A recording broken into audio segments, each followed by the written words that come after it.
Hello friends, आज हम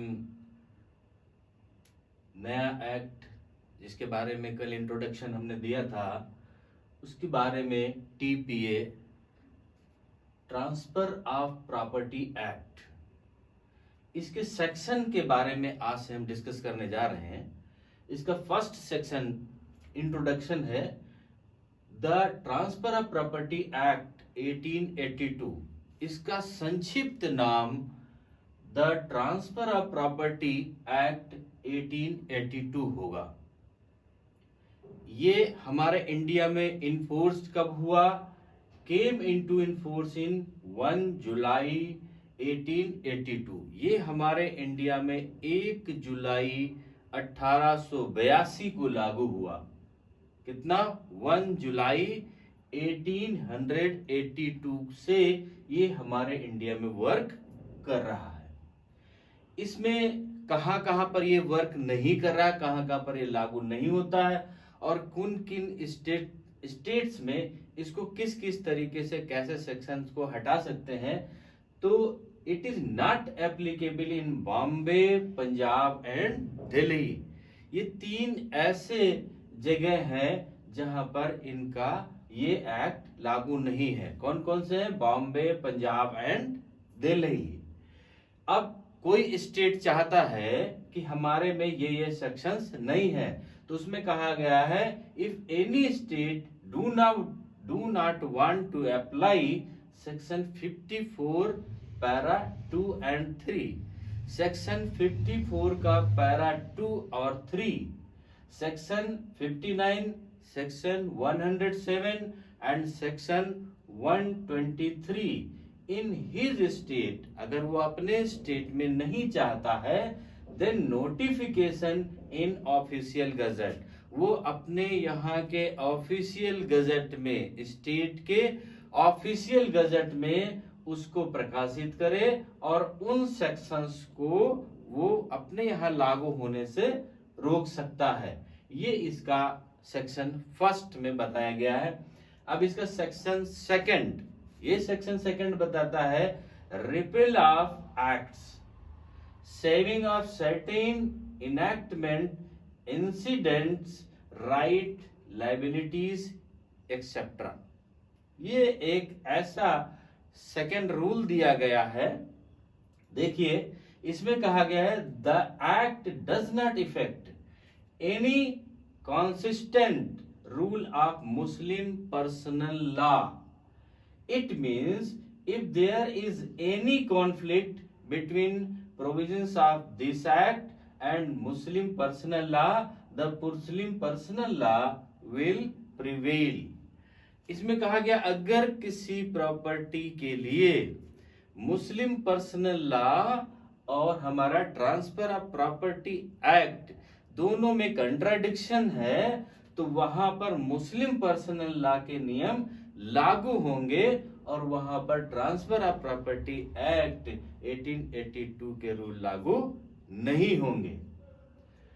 अब इसका सेक्शन थर्ड बताता है, ये बड़ा इंपॉर्टेंट सेक्शन है, इंटरप्रिटेशन क्लॉज। इसमें कुछ चीजें डिफाइन करी गई हैं। पहला इसमें डिफाइन किया गया है कि इमूवेबल प्रॉपर्टी क्या है। इमूवेबल प्रॉपर्टी क्या है? पहली चीज इसमें कहा गया है कि स्टैंडिंग टिम्बर, ग्रोइंग क्रॉप्स और ग्रॉस, ये does not includes immovable property. ये इमूवेबल प्रॉपर्टी में नहीं आते। कौन कौन? स्टैंडिंग टिम्बर, इसको अभी हम एक्सप्लेन कर देंगे। ग्रोइंग क्रॉप्स, जैसे गन्ने की फसल है, गन्ना है, उगा हुआ है, वो क्या है? हमारा इमूवेबल प्रॉपर्टी में काउंट नहीं किया गया। ग्रास, घास है, ये हमारे इमूवेबल प्रॉपर्टी में काउंट नहीं होता, ये उसमें नहीं जोड़ा गया, तो ये किसमें? मूवेबल प्रॉपर्टी में चला जाएगा। इसकी सेकंड बात जो इसका डेफिनेशन में कहा गया, चूंकि टीपीए में ट्रांसफर ऑफ प्रॉपर्टी एक्ट में इसको डिफाइन नहीं किया गया। According to section 3 sub section 26 of the General Clause Act 1897 provides that immobile property includes, ये किसमें, the general clause act 1897, the general clause act 1897 में के सेक्शन 3 सब सेक्शन 26 में इसको बताया गया कि इमूवेबल प्रॉपर्टी में क्या क्या काउंट होगा। तो उसके बारे में हम थोड़ा सा बता दें। पहली चीज लैंड, दूसरी क्या होगी, benefits to arises out of land. Land का मतलब सरफस, पृथ्वी का, अर्थ का सरफस, सरफस पर क्या क्या चीजें होंगी, वो चीजें हमारी क्या कहलाएंगी, immovable property. Benefit to arise out of land, जो हमारे जमीन से, जमीन के टच करके चल रहे हैं, वो क्या क्या है। थिंग्स अटैच टू अर्थ, जो हमारी पृथ्वी से जुड़ी हुई है, उनमें क्या है, एक एक के बारे में बताते हैं। Land, surface of the earth, हमने कहा जो सरफेस पर है वो क्या क्या है, सॉइल है। मड डिपॉजिटेड ऑन द अर्थ, जो समुद्र होता है उसमें से सारा कीचड़ इकट्ठा होकर के एक जगह ढेर अगर हो जाता है या और कहीं पर है जिसमें कुछ बेनिफिट हो सकता है, उसको ले करके, उसको निकाल करके, तो वो हमारा mud deposited on the earth. Water flowing in the river, नदी में पानी बहता हुआ। माइंस और मिनरल्स, खाद्यान्न और हमारे उनसे निकलने वाले मिनरल्स, जैसे पेट्रोल है, डीजल है और बहुत सारे चीजें हैं, केरोसिन ऑयल है। ये सारी चीजें क्या है, किसमें काउंट हो जाएंगी, हमारी इमूवेबल प्रॉपर्टी में काउंट हो जाएंगी। और ये किसमें आती हैं, लैंड में, ये सरफेस पर वर्क करती हैं।